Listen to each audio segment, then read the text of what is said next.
okay, I'll think about that later after I do this. I think with more practice and more consistent practice, the gap between the time that you act on the things that you notice and you hear becomes smaller.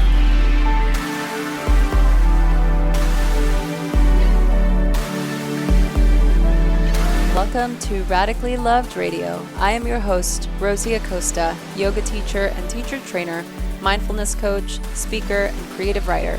I am also the founder of radicallylove.com, a website where you can go for more information about yoga, mindfulness, meditation, and lifestyle advice. On this podcast, we talk to people within our health and wellness community that are creating content through the ritualistic practice of yoga, meditation, or overall mindful living. We hope to create value in your life so that you can achieve your highest potential and live a radically loved life. To stay in touch with us, just follow me on Instagram and Twitter at Rosie Acosta and on Facebook at Radically Loved Rosie. You can sign up for our newsletter on radicallylove.com to stay up to date on future workshops, retreats, and latest podcasts. I hope that Radically Loved Radio leaves you feeling inspired to create something powerful.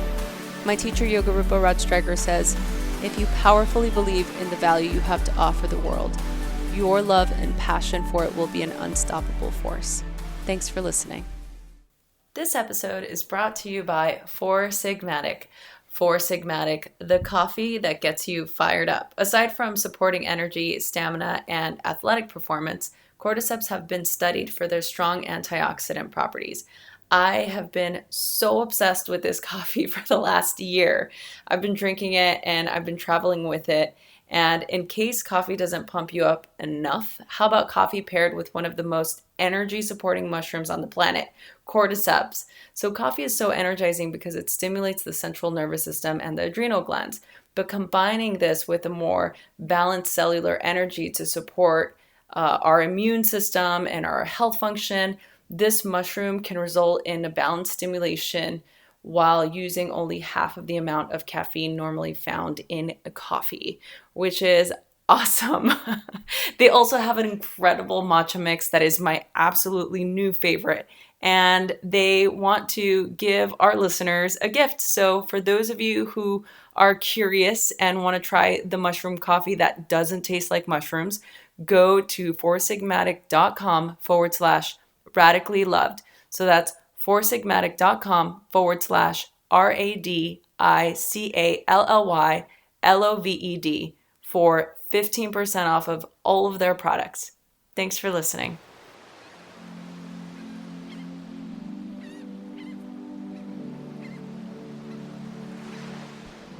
Tracee Stanley is a yoga and meditation teacher. She has been studying and practicing yoga and tantra since 1995. She is one of my most favorite people, and I felt so honored to have had her on as a guest once again. She comes from the same lineage as I do. She studies with Yoga Rupa Rajstreikar and really brings it home on this episode. We talk about creating ritual. We talk about FOMO.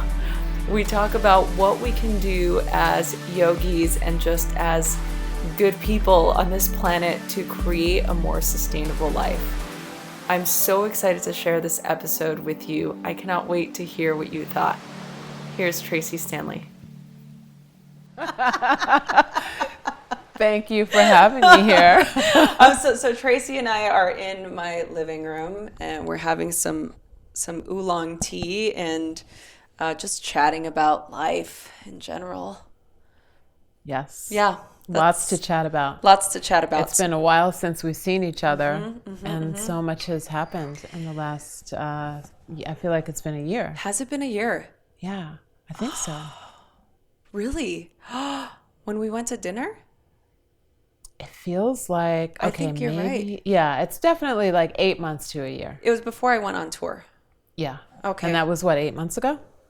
That was longer than that, Tracee. It's been almost a year. Okay. Yeah. So here we are. And so I was so excited to reconnect with Tracee, and I figured since we always have really great in-depth conversations, I figured I'd record this one and share it with everyone listening, because I feel that Tracee's an incredible teacher, and she's an incredible inspiration to me. Not only, obviously, we are from the same lineage. Yes. And but everything that she puts out into the world, I feel, is comes from a place of truth and love and straight from the heart. And I really love it. And so I appreciate everything that you do. Thank you. And I wanted to just have a conversation about a couple of different topics. The first one is just where we are right now as a yoga community, or as a society at large, and why you think it's important for us to be able to have a practice or a ritual, or to establish something in our lives that's going to create more connection or more wholehearted living, or to just be able to find a little bit more joy in our lives. And then we just can talk about all of those things. Okay. Well, I feel like having a practice, whether it's a 5-minute practice or an hour-long practice, just a commitment to do something every day is so important, because it builds your discipline, and it builds your willpower, and it expands your capacity. And if you don't have those 3 things, I feel like that's when we start to feel like we're not in balance. That's when we start to feel lost. And that's when we start to feel like we don't have the tools to be able to push through when we actually need to be able to push through. Yeah. And I think that it feels like there's this idea that you have to have 90 minutes of practice, because we all kind of grew up doing yoga in yoga studios with an hour and a half long classes. And that if you don't have time to do an hour and a half, or at least an hour, that somehow it's not worth doing, then you shouldn't even start. And honestly, all you need to do is just a couple of down dogs, a few chakravakasanas, connect in with your breath, connect in with an intention. And if that takes you 5 to 10 minutes, then that's enough. But it's the idea of connecting to yourself, like having some sort of practice every day that allows you to connect to you, not to your thoughts, not to the opinions of the people around you, but to what's happening inside. And I don't think we have enough opportunities to do that because we're so busy all the time. I mean, this life that we have right now with all the technology and connection, and good connection in different ways, but it keeps us from actually exploring our internal landscape and being able to know what's really happening inside of us. And so when we don't pay attention to that, something winds up bubbling up that catches us by surprise. And then we don't know how to deal with it. We feel like we don't have the tools.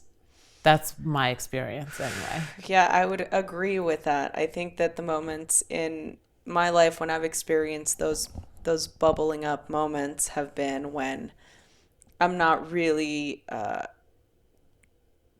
steeped in a practice, right? It's like I've kind of half-assed it. Right. Right? It's like I'm just going through the motions, right? Yeah.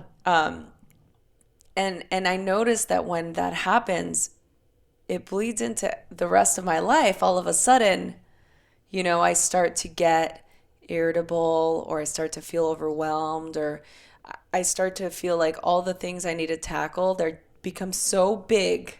Mm-hmm. And it just really creates a lot of dysfunction, I think.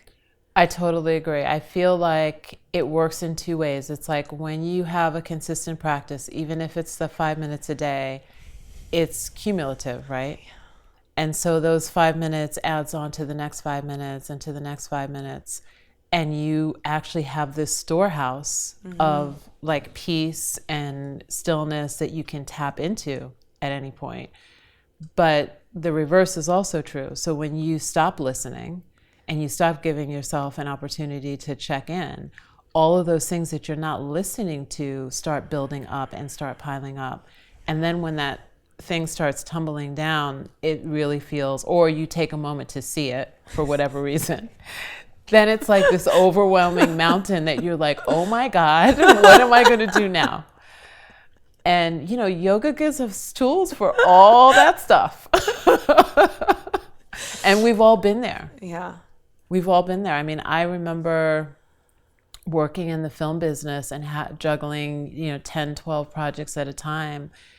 And I got into 2 car accidents in 1 week. What? Yeah, not bad car accidents, but just kind of like I wasn't paying attention and I hit someone in a parking lot. Or I wasn't paying attention and I hit someone from behind. And I was also practicing yoga at the time.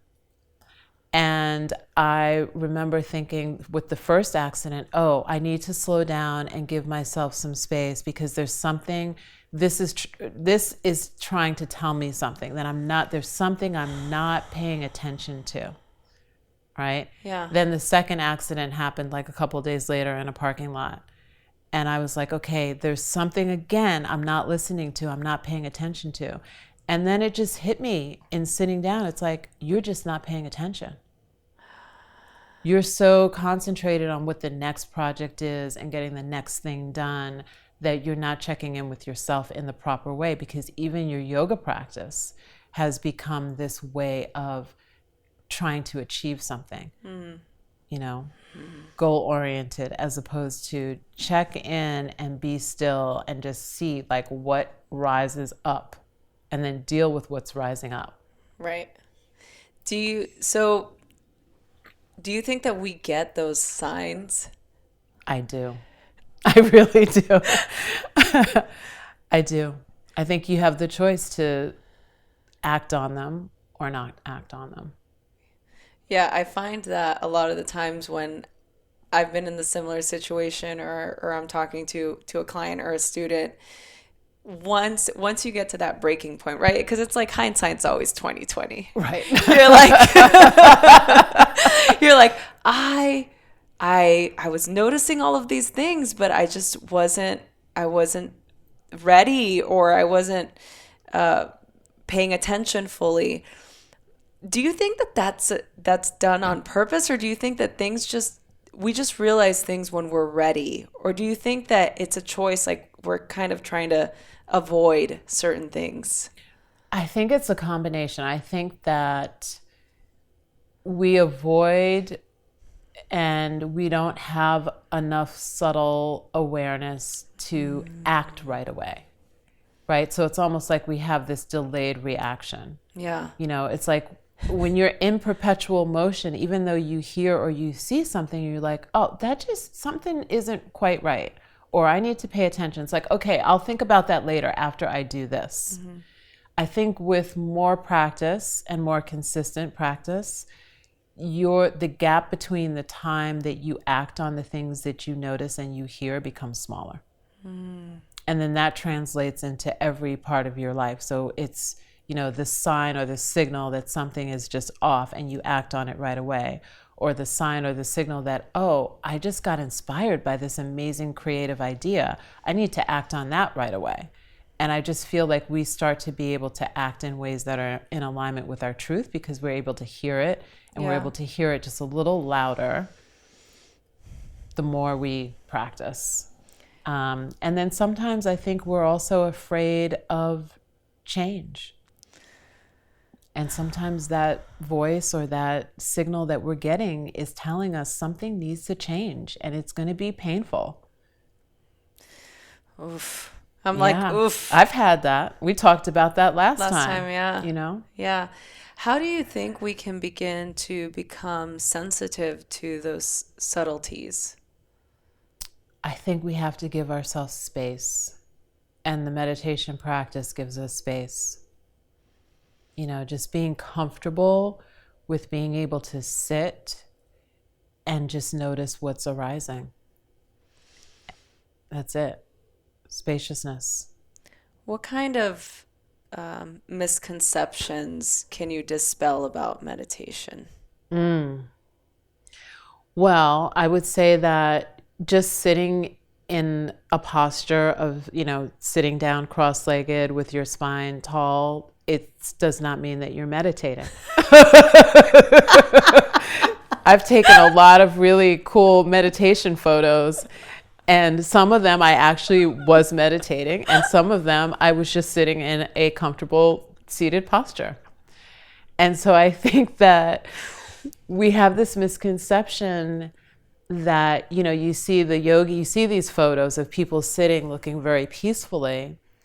And when someone begins to meditate, they expect that they're going to get into this peaceful place right away. And what they're confronted with usually is their thoughts or their mind. And immediately we feel like, oh, we're not doing it right. We're not meditating the right way.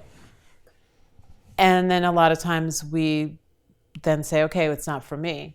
But what we don't realize is that we need first to focus on something. And that's what we're doing when we sit down. We're actually practicing concentration. We're actually practicing one-pointed focus. And then if we're lucky and we really get still enough, there's a moment, maybe 2 moments, where we actually fall into this place of blissful stillness. And that moment is, for me, a place where kind of time disappears. And even though it's probably only a second, it feels like it was an eternity.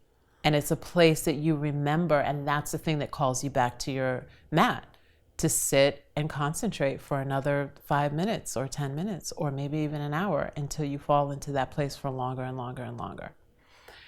So I think that anybody can do meditation. Anybody can meditate. You don't have to be able to sit cross-legged. That's another misconception. I've taught meditation to people in wheelchairs. You can lie down and practice some meditations. And I think that it's not just for people who are on a spiritual path. I think sometimes we think of meditation as, oh, you have to be into spirituality and all this woo-woo stuff. And no, it's like, if you want to have a better life, if you want to be more productive, you want to be more fulfilled, you want to be more clear, then meditation is for you. And it's been said over and over again, if you can breathe, you can meditate. If you can breathe, you can do yoga. But it's worth repeating a million more times, because really the first meditation that you could practice is just paying attention to the breath. Why do you think this isn't taught to us? Like, as children or as we grow up in school, like, why? I know certain cultures do teach a type of, ritual or prayer, but why is it us here, like, that's not something that we learn? That's a really good question.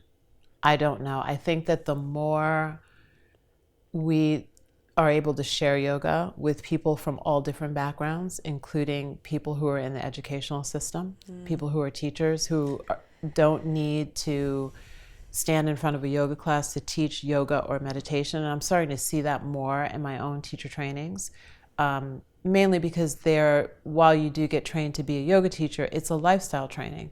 And so there's more and more people who are teachers and doctors and mothers that come not because they want to teach to a class, but they want to teach to their family or to their patients.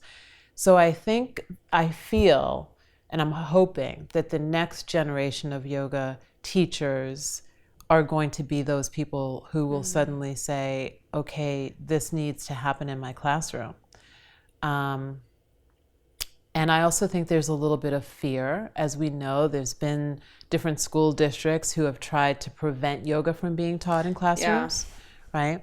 So I think it's a matter of education on that side. And, I just got back from India a few months ago with Robert Sturman, where we went to this amazing school that is all on scholarship, and it's in the middle of a slum in Rishikesh. And they teach these kids meditation, yoga, breathing, and you want to see 150 4-year-old kids sitting perfectly still, breathing, and doing meditation. It was amazing.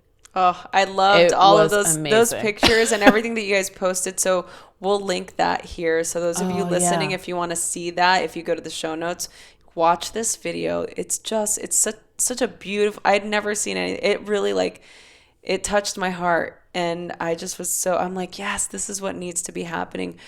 That must have been a really incredible trip for you.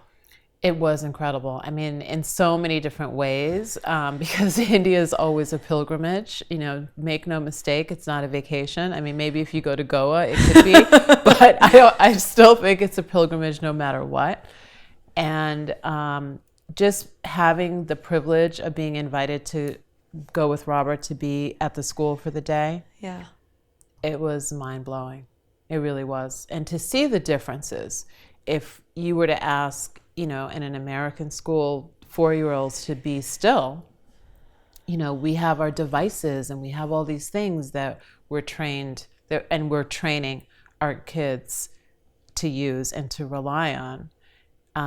And so it was just nice to be able to see that. And I think, and I'm hoping that it's going to shift.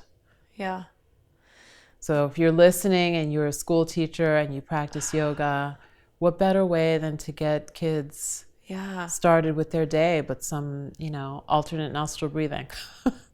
And I think too, like to be able to really focus on all the things that we can change as opposed to focusing on all the things that are not happening or all the things that are wrong is really a great approach, because I feel that with now all the scientific research and the psychological studies that they're doing of all the benefits of yoga and meditation, I think more and more people will see the benefits of it themselves. They'll be able to have the experience and learn the tools to be able to teach it and to have it be more of a ritual in their lives. Mm-hmm. Imagine those kids are going to grow up so like well-rounded and like calm and have the ability to self-regulate and have the ability to have just more wherewithal about what they're doing and be more mindful of space and connection and stillness and peace. Yeah. And, you know, they have a very high rate of graduation and the kids going to college. And, you know, it's a very successful program at the Mother Miracle School there in Rishikesh. Wow. What sort of thing can you see that's happening right now that, I don't want to say that concerns you the most, because that sounds a little like I'm afraid, but we can talk about that. What sort of thing do you see happening right now that you see really needs our attention as a community, and how can we fix it? Wow, that's such a great question and a big question. You know, I think that what I would like to see more of in the community and also in myself is this idea of authenticity. I think that we are so, you know, everyone, not everyone, but it feels like there's a lot of hustle going on. And that there's a lot of, am I wrong? No, you're so not, yes. You know, there's a lot of hustle going on to just, you know, figure out how to get more followers and how to be on the cutting edge and what's trending and what can I do to like get into this, you know, lane of what I think is going to be something unique at the right time, right, in the right place, in the right way, with the right words. And so I think a lot of it reminds me of when I first started practicing yoga and when I decided to become a teacher. And so I understood the principles of yoga intellectually, a lot of them. And a lot of them I thought I understood and I had absolutely no idea. And so as a teacher, what happened was I was parroting what my teachers had said for many, many years without actually having it embodied. And the more and more I became steeped in my own practice through discipline and through having the right teachers and meeting teachers like Yoga Rupa, then I started to have this understanding that came from within me. And once I was able to actually empower my own voice and not be afraid of being seen, then I was actually able to speak what was coming from my heart and not need to, oh wow, I just went to this class with Vinny and he taught this like awesome sequence and now I have got to go and copy that sequence, or Yoga Rupa taught this meditation and I need to. No, it's like, I have these tools, let me tap in and listen to what's needed in the collective and then be able to share from that place. Right.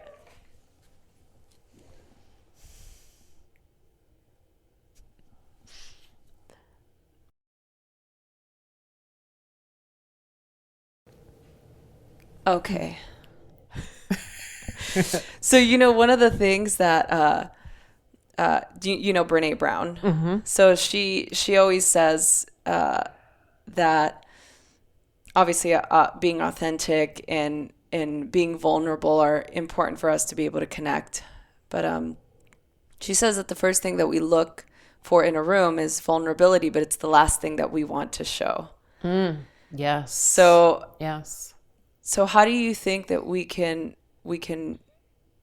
using our practice, how can we use our practice to show up more authentic and being vulnerable so that we feel we can connect with our community more? Well, I think for me, I can only speak really for myself, is that my growth came from my wounds and from those hard lessons that I really had to learn, sometimes over and over again. But eventually, I learned them. Can you give us an example?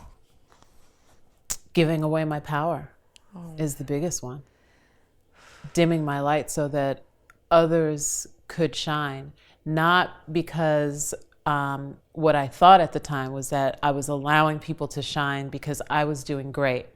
Everything's good over here. Let me give this platform for this person to shine. When in reality, it was about me being afraid because I felt that it wasn't safe for me to be successful, for me to be big, for me to shine. And that was a huge realization that came through actually the work of the Four Desires with Rod and some other meditations and work that I was doing. And so it's like, wow, there's a part of all of us that is afraid to step out and be seen. Oh, that is deep.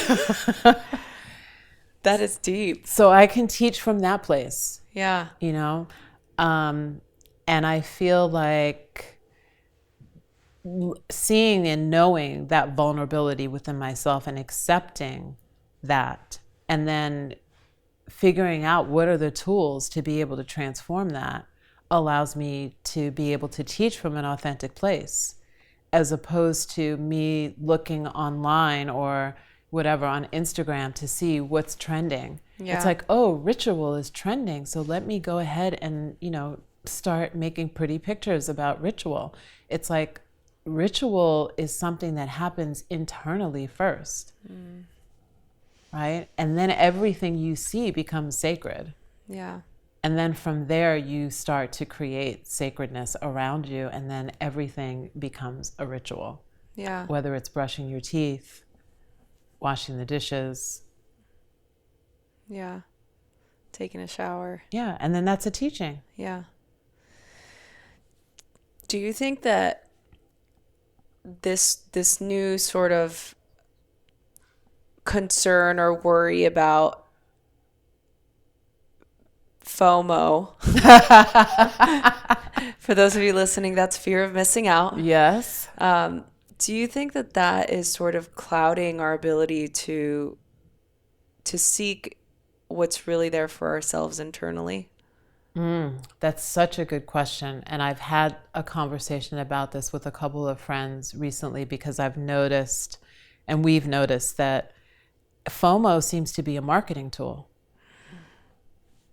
I've noticed a number of organizations and businesses that use, it's like, you better get it now, otherwise you're going to miss out, or the whole community is going to this event and there's not any space for you.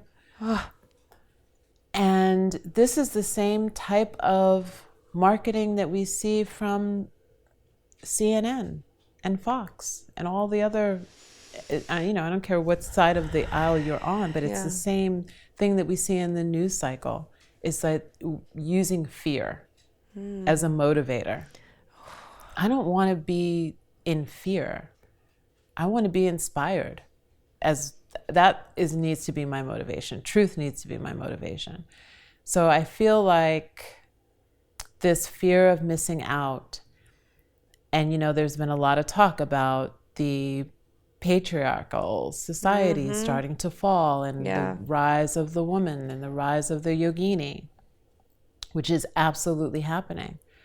And if that's happening, then we can't use these kinds of tactics that really rely on fear, rely on competition, rely on comparison to market ourselves and to create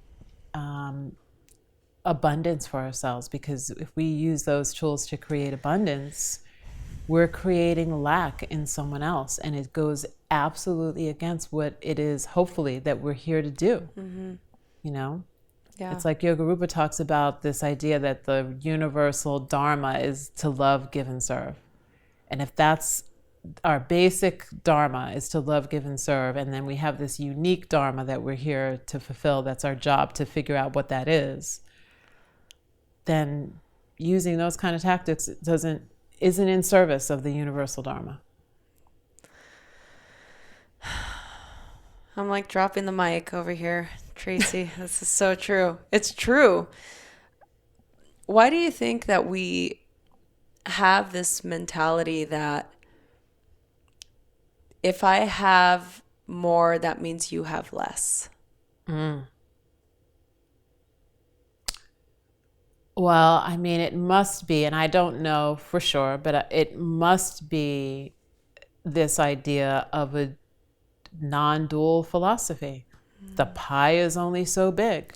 If you take a slice of the pie, that means there's less for me. I mean, I see it with my kids at home. When I cook a meal, the first thing that they look at, whoever the first person is to get something in their plate, they're looking to see how much did they take? How much is left over for me? Wow. Right? Yeah. So I feel like that's a common way of thinking. And, I will say that one of my first teachers, my first Hatha yoga teacher, was Brian Kest. And I remember him, he opened his studio years ago, and it was donation only. And I remember him saying that, some people would put $3 in the box, and some people would put 20, and some people would take money out. Oh, right? And he just said it didn't matter, because he believed that the universe was going to provide for him no matter what. The universe was going to support his endeavor to share yoga. And, that was, what year was that? 1995. And he's still going strong with 2 studios and hundreds of teachers that he's inspired to teach, maybe even thousands. So that was the first time that I had ever heard that concept, that the universe would provide, that there was enough, the universe was abundant, and there was enough for everybody. And when I opened my yoga studio, I opened it under that same concept, and it proved itself to be true. So I think that the more we can trust, the more that we can have faith, and that is a tapas in itself, right? Is that fire of just sitting, noticing, having faith, and seeing what is it that you don't believe. What is it that you don't believe? Because there's, this weekend, as an example, I was teaching our first weekend on Tantra in the teacher training. And we went through the 5 aphorisms from Adi Shankara. Oh, nice. Right? And we worked on figuring out which one of these 5 aphorisms. So life is a gift from the divine. It was one. Life is merely waves, ebbs and flows, neither inauspicious or meaningful, right? That's those were the two that people were bumping up against the most. But their homework was to choose one that they bumped up against the most, that they really didn't believe, and to write it down a few times. And every time they had a thought that was counter to it, to write down what that thought was and to work with that statement for the next 30 days. And that the more we work with those statements to be able to see the nature of reality and to see where our conflict is, right? Because that's also our conflict in not wanting to step into our power. The idea that you might not be part of the divine, that you might not be part of the one that is beautiful. Yeah. You know? So maybe you can post those aphorisms for people to read from Adi Shankara. And there wasn't one person in the room who didn't have one that they really felt like, this is not true. I'm not part of the divine. So if we don't know that at our core essence, when somebody takes a slice of that pie, there's less for you. Right? And so I also think it's, depending on your disposition, I'm going to grab it before you can grab it, because I don't want to have less. And then there's some people who are just giving the pieces of pie away. And that was me. That was me giving my power away. It was like, oh, here, take my piece. Yeah. Right? Yeah. Wow. That's very powerful. And I think that we should all be required to ask those questions and to evaluate where we stand in that spectrum so that we can begin to change the framework that's not working for us. Oh, yeah. Change the framework. That's exactly what it is. Because that framework is the mental construct that isn't working. That we don't even know it's running half the time. Yeah. Until hopefully we get quiet enough one day where we actually hear it. And it's like, what was that thought? Yeah. And how do I unravel that? Yeah. Yeah. And I think that, this is maybe the people listening to this podcast right now need to hear that right now. Maybe this is a divine moment for them.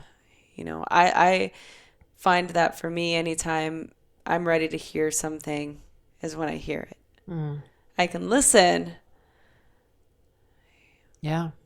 And also asking. Yeah. Like having the faith in the universe to ask and say, what is it that I need to hear most? What is that thing that is holding me back from thriving? Yeah. What actions am I doing? What way am I thinking? How am I living my life in that way? And just sit with it.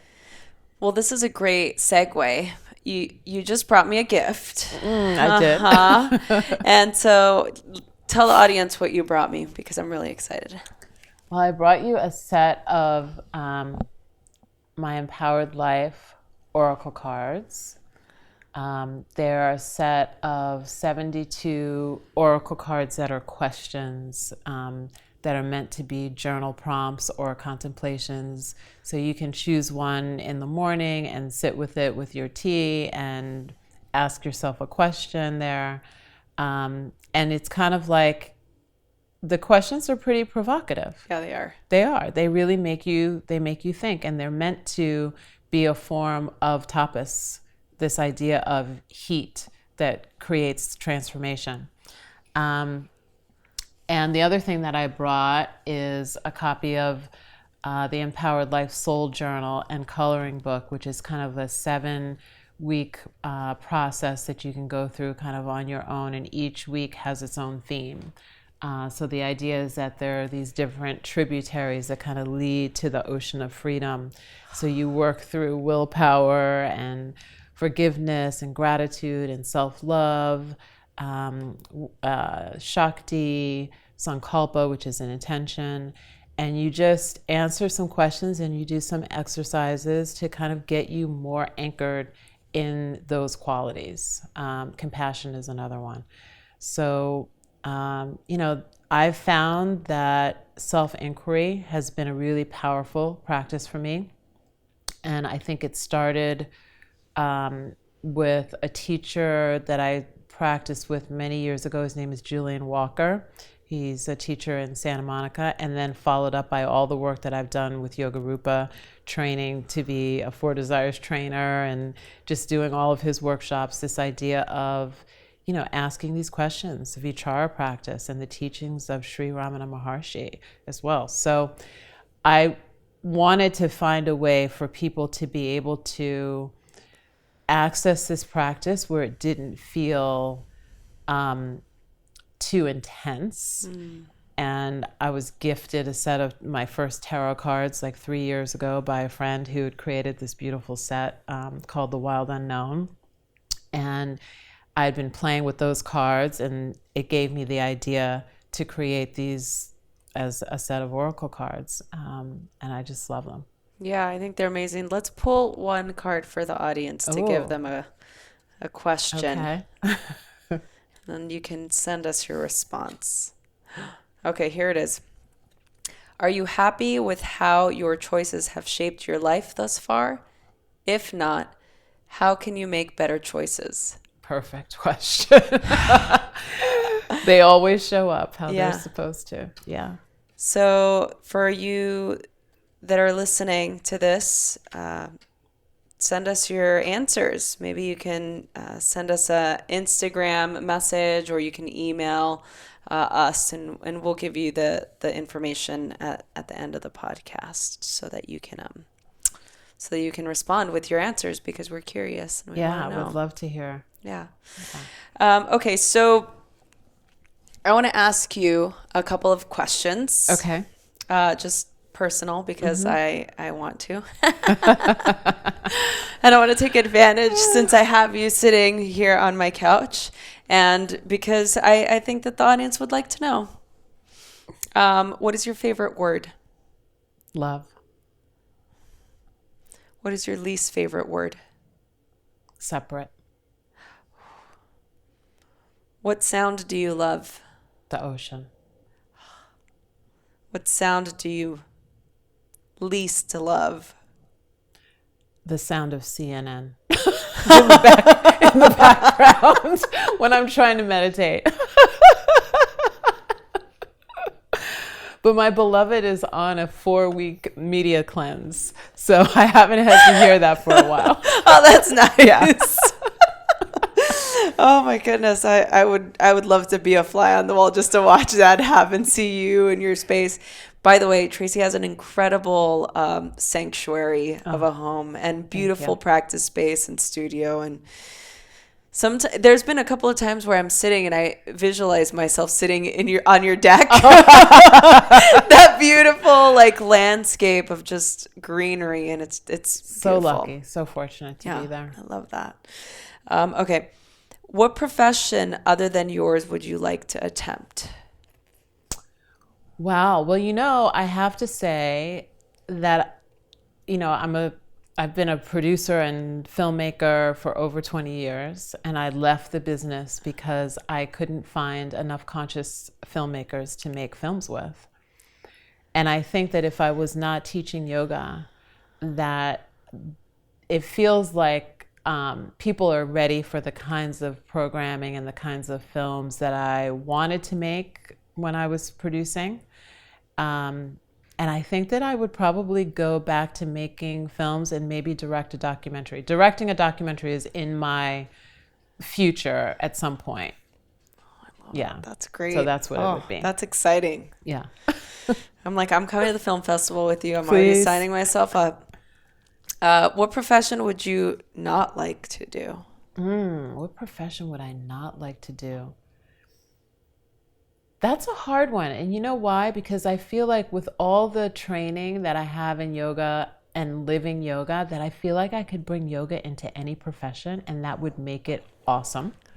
So I don't think I have an answer for what I would not like to do, because I feel like we can transform anything. Anything. Even, the least. I mean, I definitely would not want to work at a slaughterhouse. That is an answer. But I think for the most part, we can bring beauty everywhere and sacredness everywhere and awareness everywhere as long as we are fostering it inside. It doesn't matter. Yeah. Okay. If heaven exists, we know it does, what would you like to hear God say to you when you arrive at the pearly gates? Welcome back. And you know what? I feel like that's what happens when you meditate. When you meditate, every time you drop into that space, it's a welcome back. Welcome back. Welcome home to yourself. What is your biggest vision that you see? What's the next chapter for Tracee look like? The next chapter feels like reaching more people through writing. I'm currently in the midst of working on a book. Congratulations. Thank you.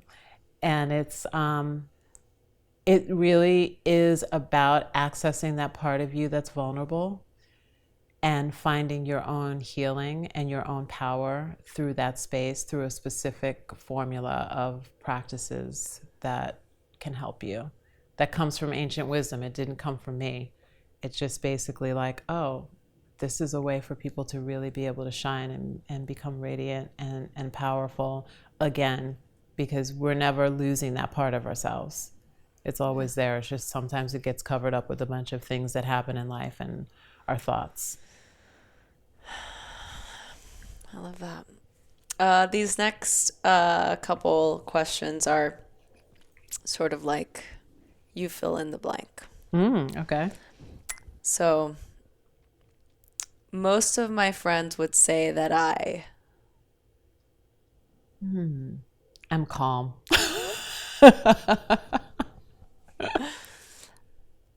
Most of the time I would say that I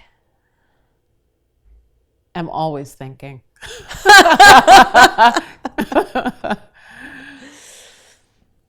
My favorite thing about myself is my ability to connect with people, especially one-on-one. You know, I'm a bit of an introvert. I wouldn't say a bit. I'm definitely very introverted. So at a party, I'm usually the one who's in the corner just getting deep with somebody one-on-one, and there's usually tears. So I would say that. For both of us. For both, yeah. For both of us. My favorite thing about people is that people really want to know themselves. They really want to have a purpose. They really want to find their purpose. And being able to watch when that moment happens, when you get tired of not following your purpose and you decide to make that choice that you're going to figure out what it is, to me is really beautiful. Because there's a determination there that is contagious.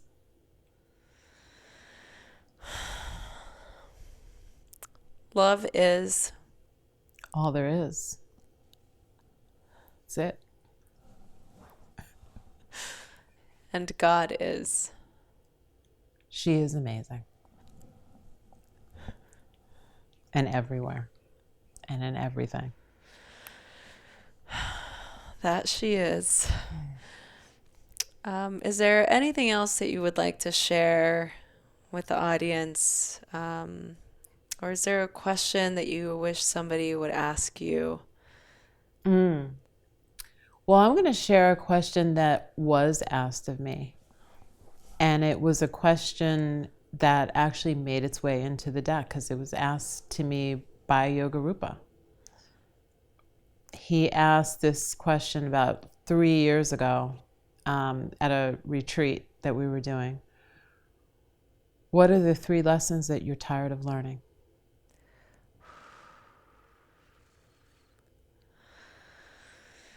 And let's start to make a shift from there. Make a decision that you're done. Wow. Tracee, thank you. Thank you for having me here. You're incredible, as I said. I mean, I don't really have to say all the ways. I think that for the people listening can feel that and hear that. And if everyone listening is ever fortunate enough to be in your presence, they can feel it. Thank you for that.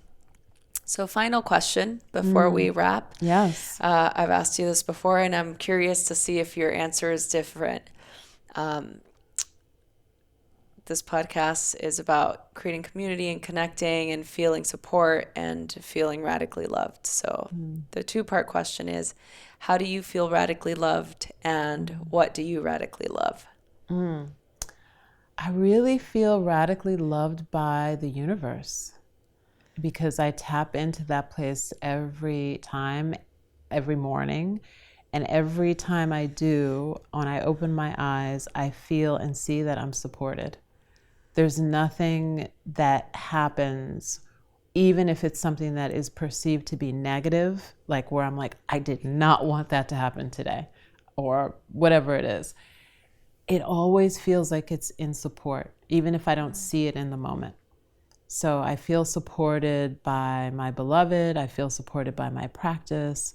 I feel supported by my community that's really showing up authentically, like you. And I'm so grateful for you to have this space for people to be able to share their tools and their truth. It's really beautiful.